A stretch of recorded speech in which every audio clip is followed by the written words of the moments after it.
E aí, médio aluno, seja muito bem-vindo a mais uma aula do nosso Guia Prático de Urgência e Emergência Pocket Class do Med Resumos. Eu sou o professor Sávio Nogueira e o tema da sua aula hoje é estado confusional agudo, mais conhecido por delírio. Médio aluno, aqui é imperativo você saber a diferença entre delírio e delírio. Você não pode errar, porque você faz parte do nosso time. O delírio nada mais é, como o título sugere, de um estado confusional agudo. É uma síndrome clínica orgânica. Já o delírio trata-se de um transtorno, de uma síndrome psíquica, que envolve os domínios psíquicos.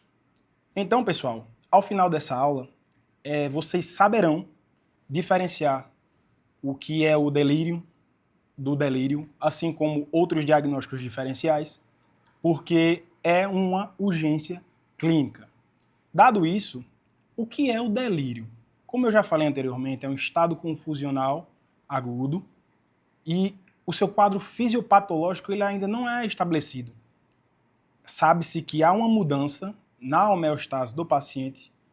Essa mudança de homeostase faz um desbalanço nos neurotransmissores dopa, nora, serotonina, glutamato. E como esse paciente é um paciente sensível, paciente frágil, consequentemente, essa mudança de homeostase, por um determinado fator, que destacaremos mais à frente, ele causa esse quadro patológico no paciente. Então, primeiro, destacaremos que trata-se de uma síndrome clínica, como eu falei anteriormente. Ela está elencada num transtorno mental orgânico, ou seja, mimetiza um transtorno mental, só que é devido a uma causa orgânica. Adiante, ela afeta os domínios superiores de quê, sabe? Da consciência. Como assim consciência? O paciente ter consciência de si, para si e para os outros. Ter ali consciência do que está fazendo, consciência do que para onde ele está indo, ele não ter aquela atividade desinibida do ponto de vista moral da coisa. Já a cognição diz a respeito da comunicação, da concentração, da memória de curto prazo, longo prazo, dentre outras coisas. Também trata-se de um quadro, como eu falei, que é agudo, ou seja, doutor, meu pai se encontrava bem. 2 dias depois eu percebi que ele já não estava mais o mesmo. Ele estava dormindo até tarde, ele estava mais ativo pela noite, ele estava mais agressivo, ele estava mais torporoso, obnubilado, e foi de uma hora para outra. Ótimo, aqui você já tem uma pista muito importante, porque é um quadro agudo, é um quadro súbito, diferentemente se fosse um quadro que já viesse se perdurando. E também é um quadro flutuante. Como assim? Tem picos e vales. Ora o paciente está de um jeito, ora ele está de outro. E isso vai se oscilando ao longo do dia e das semanas. E visto isso, pessoal, é de extrema necessidade que você veja o delírio como uma urgência clínica. Ele tem um prognóstico muito ruim e ele causa, dentre outros fatores potenciais, mortalidade em até 50% em um ano. Ou seja, se o paciente apresentar um quadro de delírio, ele tem uma chance maior de morrer em até um ano, dentre outros fatores que eu não destaco aqui. Isso é evidência científica. Então, você se deparou com um paciente idoso, você vai dar máxima atenção para ele, você tem que tirar ele desse quadro transitório, desse quadro agudo, e voltar à sua homeostase, ok? Adiante, vamos citar fatores de risco. Quais os fatores que aumentam a chance do paciente possuir essa entidade? Vamos lá. Lembra que eu falei no início da aula que falar em idoso é a mesma coisa de falar em delírio? Pois é, paciente idoso com idade superior a 65 anos tem um enorme fator para desenvolver esse quadro. Adiante, paciente idoso, masculino, 65 anos, esse é que tem mesmo. paciente com déficit cognitivo prévio, um retardo mental. Tem uma chance também potencial contida nele. Outro, paciente que teve lesões neurológicas prévias, teve um AVE, um quadro demencial, seja de início inicial ou tárdio, um Alzheimer, um Parkinson, um paciente com tumor. Outro, um paciente com prejuízo sensorial. E aqui é um ponto importante que, lembra que eu falei que o paciente idoso é um paciente que é frágil? Pois é, se o paciente tiver um prejuízo sensorial, ele usa óculos com um grau altíssimo, tem também aparelho auditivo, o paciente tem uma perda auditiva. Quando há uma retirada de um dispositivo, a exemplo de um óculos, o paciente perdeu o óculos. Quando nota-se, o paciente entra em um estado agudo e flutuante, entra num estado confusional. É clássico até no ambiente hospitalar. Vai internar um paciente, tira o óculos, quando vê, paciente, levantando uma hipótese, você deu aumentou o fator de risco para ele desenvolver esse quadro. Paciente idoso também que deu entrada no hospital, tirou o aparelho auditivo, é outro fator para ele desenvolver essa síndrome. Adiante, fatores precipitantes. Fator precipitante é a mesma coisa de fator que desencadeia essa entidade. Vamos ver o primeiro e o mais clássico, infecção. Paciente idoso que apresentou um sinal de infecção de forma geral, ele vai provavelmente evoluir com delírio, ou tratada ou se não tratada. É clássico o paciente idoso ter infecção urinária. E dado isso, às vezes não manifesta sinais de febre. O familiar não percebe que ele está com uma infecção e nota que há uma mudança comportamental nesse paciente. Quando vai investigar, o paciente está com infecção primária e um delírio secundário a essa infecção. Outro fator precipitante é o fato da internação. Se você retirar o idoso do local dele, do local que ele está estável, da casa, da rotina, e colocar ele em outro ambiente, descartando a internação, ele já entra num quadro de confusão mental, fica mais torporoso, mais obnubilado, possa ser até que volte. Já o paciente idoso que é internado no ambiente hospitalar, ele vai provavelmente evoluir, porque lá tem vários dispositivos, pessoal, principalmente na UTI. Tem luz ligada o tempo todo, o paciente perde a sua cronobiologia, horário para dormir, horário para acordar, tem dispositivo. Tudo isso mexe na homeostase do paciente e contribui para que esse quadro venha à tona. Outro é o AVE e o infarto agudo do miocárdio. O paciente teve um AVE, paciente idoso, 65 anos, homem, teve um acidente vascular encefálico isquêmico. Olha só o tanto de coisa. Foi internado no hospital. Veja o tanto de fator que está contribuindo para que esse paciente apresente isso. Ou infarto agudo do miocárdio. O paciente teve um infarto agudo do miocárdio. Óbvio, juntamente com um acidente vascular encefálico isquêmico, que ele vai provavelmente para a hemodinâmica. Indo para a hemodinâmica, ele vai para a UTI. E olha só uma série de desfechos. Outro sim, medicamentos. Paciente idoso em polifarmácia. O paciente está lá fazendo uso de várias medicações, não está fazendo acompanhamento, ou a filha, vizinho, amigo, vai tomando essa medicação que é bom. Toma fitoterápico, toma remédio para pressão, toma diurético, várias coisas que precisam de ajuste. E quando vê, o paciente apresenta um quadro desse, por descompensação hidroeletrolítica, N coisas. Ademais, invasão. Pessoal, a questão da invasão é clássico também o paciente apresentar esse quadro. Por quê? Porque o fator dor é um fator também que pode desencadear o delírio. Vai gerar um desbalanço, vai gerar um desconforto nesse paciente. Imagina aí você sendo furado, com catéter, sonda Foley, na parte genitária, com um catéter, sei lá, uma sonda naso. Tudo isso contribui fortemente para que esse paciente venha a ter isso. Também, paciente com prejuízo sensorial. Qual o prejuízo sensorial? Paciente que usa óculos. Paciente que tem uma perda auditiva e usa um aparelho auditivo. Foi lá, seu João perdeu óculos. Tinha 5 graus em um olho, no outro 6. Perdeu óculos. Quando vê, seu João está confuso devido a isso.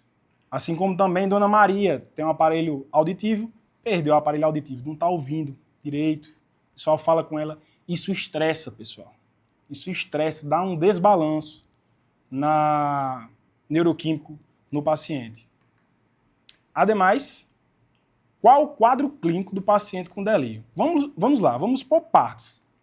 O primeiro, lembre desse verbo, é uma alteração aguda e flutuante do estado mental. Como eu falei anteriormente, é um quadro que se instalou agudamente e ele oscila. Ora o paciente está de uma forma, ora ele está de outra.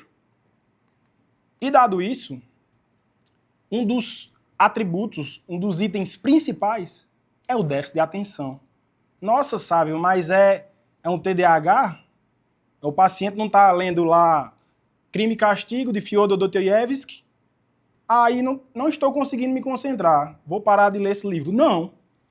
Você vai ver que esse paciente, na forma de se comunicar, a nível cognitivo, ele não está se concentrando. E, diferentemente, você sabia que ele se concentrava. Ele ficava aqui em você, conversando, entendendo o que você estava falando, assistia a novela dele à noite, conseguia assistir calminho, quando ele não está se concentrando, está inquieto. É um componente que é muito afetado ao déficit de atenção. Outro sim, alteração do nível de consciência. Você vê que aquele paciente está torporoso, obnubilado, está com rebaixamento do nível de consciência. Ele está menos vigil, está menos ativo. É outro componente, é outro sinal clínico assim, muito chamativo. Outro, desorientação. Papai, onde você se encontra?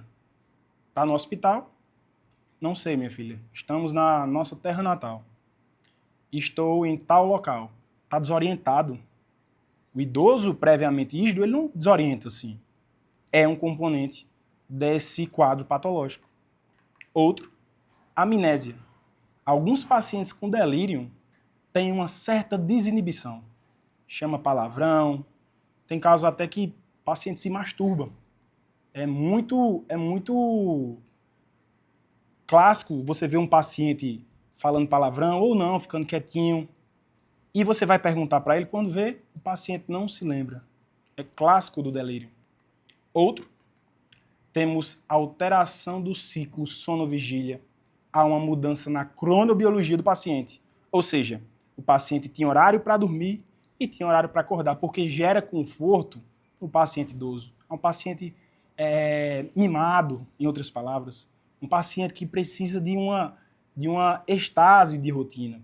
E quando a cronobiologia, o reloginho biológico dele, é alterado, tem que ficar atento. Opa, aqui há um sinal que é característico dessa entidade. Adiante, temos também desautonomias. O que é desautonomias? É uma perda, né? Uma perda do controle do sistema nervoso autônomo. O paciente faz xixi nas calças e não é comum dele, ele não tem escape. Ele faz cocô nas calças. Opa, tem alguma coisa errada, porque mexe com a parte neurológica do paciente. Adiante, temos os tipos de delírio. O primeiro, que é o mais clássico e é um dos mais graves, é o hipoativo, é o mais comum. O hipoativo é aquele que o paciente está quietinho, está rebaixado, está sonolento. Para alguns familiares, passa despercebido. Papai está dormindo muito, deixa ele lá, está quietinho, está cansado. E não, pessoal. Aqui, provavelmente, é um sinal de alarme. O paciente hipoativo, com rebaixamento do nível de consciência, tem que tomar muito cuidado porque aponta muito para delírio. Outro é o paciente hiperativo. Você vê em horários que ele não é hiperativo, ele está um pouco agressivo, está mais vigio, coisa que ele não era. Então, fiquem atentos a esses sinais. O outro é o misto, que é o mais, que é comum também, o mais não, que é comum, que hora ele está hiperativo, hora ele está hipoativo. Então, pessoal, fiquem atentos a esses tipos, porque aqui a gente já está formando repertório para você chegar ao diagnóstico e, consequentemente, mais na frente, tratar o seu paciente. Adiante, aqui nós fizemos um caminho clínico Pocket Class para nortear você na hora do seu diagnóstico. Aqui você não vai errar, nós te garantimos, porque fazemos isso de forma sistemática para que você consiga conduzir bem, seja qual o caso clínico for, tá ok? O primeiro é a avaliação inicial, o segundo, exame físico, avaliação cognitiva, o terceiro, o quarto, avaliação diagnóstica e o quinto, tratamento e manejo. Vamos por partes. Pessoal, a avaliação inicial, o primeiro item é a identificação de sintomas. Como você vai identificar os sintomas desse paciente? Chegou o paciente lá sozinho? Não. É muito importante a presença de um familiar para você identificar os sintomas, os achados que esse familiar vai apresentar do paciente, fora o que você vai ver na inspeção. E quais são esses sintomas? Vamos lá. O início, qual foi o início? Foi o início agudo ou foi o início já faz bastante tempo? Aqui você vai diferenciar. Por quê? Porque se foi... meu pai vem assim há 6 meses, faz um diferencial com uma provável demência ou outro caso que precisa ser investigado. Mas se foi de início súbito, primeira hipótese diagnóstica, delírio. Segundo, é a alteração do nível de consciência. Meu pai estava torporoso, meu pai está dormindo muito, doutor. Eu estou com medo, ele tá dormindo demais e ele não está fazendo nada que desgaste ele fisicamente. Opa, outro sinal importante. O outro, desorientação, o paciente está desorientado. Está em casa lá, sentado na cadeira, acha que está em São Paulo. Aqui é outro item que merece sua atenção. E alterações cognitivas e perceptivas. O paciente não está se concentrando. Você vai examinar o paciente lá, o paciente está distraído. Questão perceptiva, a luzes, diminuir o estímulo. Doutor, meu pai não dorme de TV ligada. Está conseguindo dormir de TV ligada. Ora, olhe só esse componente. O outro é você colher uma história clínica detalhada. Tem que chegar com uma família. Vamos sentar aqui. Vamos ver o início desse quadro. Vamos ver a duração. Foi de que horas? Foi pela manhã? Foi no horário de dormir? Cite aí quais. E você vai fazendo um levantamento para formular a sua hipótese. Segundo, ver os fatores precipitantes no qual citei anteriormente. Tem infecção? O paciente foi internado? Não foi internado? O paciente teve o quê? Dá uma olhada nos fatores precipitantes e veja se esse paciente possui algum destacado anteriormente. Outra é se ele possui uma história médica prévia. O paciente teve infarto agudo do miocárdio, teve um AVE, tem um tumor cerebral, tem o quê? Tem que investigar, tem que colher isso da família. Aqui, pessoal, passamos da nossa etapa 1, você fez a avaliação inicial, colheu os sinais e sintomas, fez a inspeção do paciente, viu o início, viu a história clínica prévia do paciente. Aqui você já tem boas informações. Então vamos para a próxima parte? Meu aluno, nossa segunda parte diz a respeito do exame físico. Nunca subestime um exame físico bem feito. E nunca fique no boca a boca. Nossa, colheram já as informações na triagem, o familiar já falou tudo, eu não vou examinar o paciente. Você tem que examinar. Você tem que registrar o que você viu da parte física do paciente. Porque aqui você ou vai afunilar em caminho da sua hipótese ou vai descartar várias outras. O primeiro começa pelo exame neurológico. Avalie a marcha do paciente, veja o status mental do paciente, veja os reflexos, veja também se não há um indício de demência, porque se apontar para a demência, já serve de descarte para esse quadro. Veja alguma causa psiquiátrica. Será que ele tem algum transtorno? Na família tem? Será que ele está com uma ansiedade ou uma depressão? Se suspeitar, encaminhe para um especialista. Veja o nível de consciência. Está hiperativo? Está hipoativo? Não está? Veja o estado nutricional do paciente. Isso fala muito, pessoal, a respeito do delírio. Vê se o paciente não está desnutrido, magrinho, sem conseguir se alimentar. Isso leva a uma perda de vitaminas, que, consequentemente, leva a esse quadro. E, por fim, uma evidência de febre. Às vezes, o paciente idoso passa despercebido esse sinal de febril.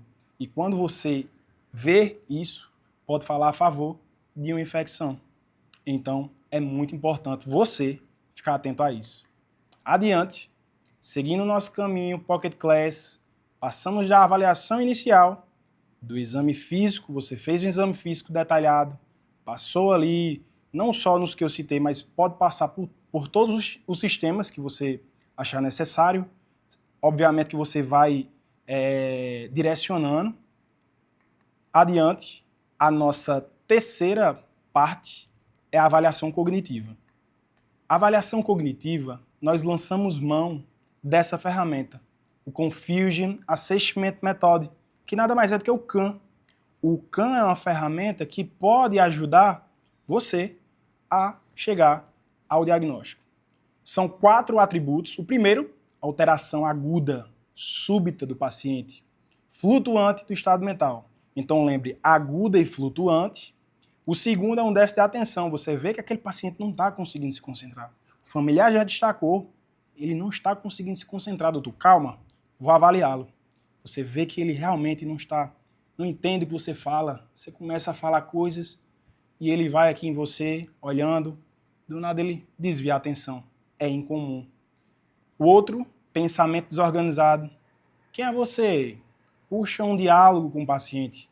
Vê se isso tem conexão, se tem sentido.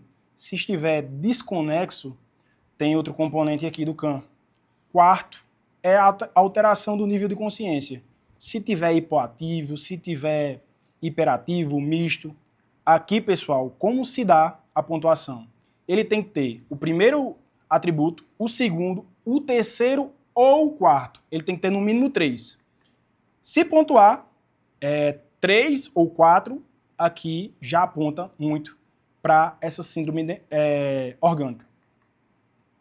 Aqui, fizemos a avaliação cognitiva do paciente, lembrando que existem outras ferramentas, mas aqui nós exemplificamos o CAM. O CAM é simples de se fazer. Quando dá uma pontuação sugestiva para delírio, não quer dizer que o paciente está com delírio, ela é sugestiva, que fique bem claro isso para você. Adiante, fizemos a nossa avaliação cognitiva. O CAM já apontou ser bem sugestivo, já dá base para o quadro de delírio. Aqui a clínica é soberana. Eu vou fechar já o diagnóstico. Calma. Não, mas eu tenho certeza pela clínica, eu sou bom de clínica, eu já vou começar o tratamento, fazer antipsicótico, conter se for possível. Não. Você é aluno médio resumos. Você faz parte da elite. E aluno médio resumo faz essa etapa também, que é a investigação etiológica. Você tem que investigar, saber o que está causando esse quadro no paciente. E com isso, nós solicitamos, você na verdade, um exame laboratorial. É um tudograma? Eu vou pedir logo tudo. Não. Pede os exames laboratoriais básicos, juntando o que você viu na anamnese e exame físico, veja o que aponta para a sua hipótese. Será que não é um quadro infeccioso? Tem rebaixamento de nível de consciência? Vê no hemograma, vê se tem leucocitose. O paciente faz uso de diurético, sabe? Faz uso de furosemida, polifarmácia. Vê ali os eletrólitos, se não há uma descompensação hidroeletrolítica do sódio e potássio. Mimetiza muito um desbalanço desse em um quadro confusional. Função hepática, vê se o paciente não tem uma doença de base, foi alcoolista crônico, se o mesmo bebe escondido, vê se não há uma alteração, porque se tiver, você já intervém com base nisso. Glicemia baixa, pessoal. é muito comum um paciente mimetizar um rebaixamento do nível de consciência, um déficit neurológico. Outro, gasometria arterial. Colhe um angaso, vê se o paciente não está em uma acidose, uma alcalose. Outro exame, qual? Exame de imagem. Mas você falou em tudograma, não é para pedir tudograma, né? Não. Vê um exame de imagem se você estiver suspeitando, se você viu uma alteração ali no exame neurológico do paciente, se pode ser um hematoma subdural, um epidural, pede o exame de imagem para descartar. Se for isso, um hematoma, aí já não é delírio, você já descarta.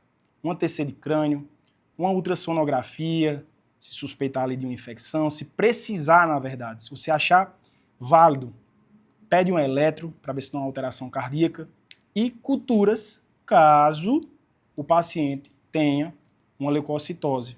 Aí você precisa ver qual o tipo, né, de patógeno para você direcionar a terapêutica do paciente. Terceiro, tudo com base no que nós falamos aqui, você vai fazer o diagnóstico diferencial. É neurológico? É psíquico? É infeccioso? Vou descartar isso, aquilo e esse outro. Chegando ao diagnóstico, é um quadro infeccioso, primário, secundário, um delírio. Então, a partir disso, passando para o nosso próximo passo, nós vamos agora fazer o tratamento do paciente. E é aqui nessa etapa que muita gente erra. Erra mesmo. Acha que é puramente medicamentoso e não é, em sua grande maioria. Primeiro, nós iremos lançar a mão de tratar os fatores causais, os fatores que estão levando à causa desse quadro. Quais são? Reversão dos fatores. É infeccioso? É hidroeletrolítico? É traumático? É infeccioso, sabe? Antibiótico-terapia. É hidroeletrolítico? Fazer reposição. Se em falta. É traumático? Tem que ver, pedir uma avaliação de um cirurgião, alguma coisa do tipo, e revisar e corrigir o quê? A terapia medicamentosa do paciente. Se o paciente está em polifarmácia, tem que fazer o ajuste dessas medicações, porque só nesse ajuste fino, pessoal, é possível do paciente regredir. Segundo, terapia não medicamentosa. Nossa, terapia não medicamentosa? Como assim? É a etapa, uma das, do tratamento mais importantes. Chama-se modificação dos fatores moduláveis ambientais, do micro e do macroambiente do paciente. Garantir um ambiente calmo. O paciente tem que ter um ambiente calminho. Não, mas o meu paciente está num ambiente hospitalar. Faz o seguinte, pede ao pessoal para fazer silêncio, se possível, organizar o horário dele, orientação frequente do paciente quanto ao dia, hora e local. Isso ajuda muito a orientar, a voltar a toda a orientação do paciente. Papai, tal hora, está de manhã, tal hora, está de dia, está à noite.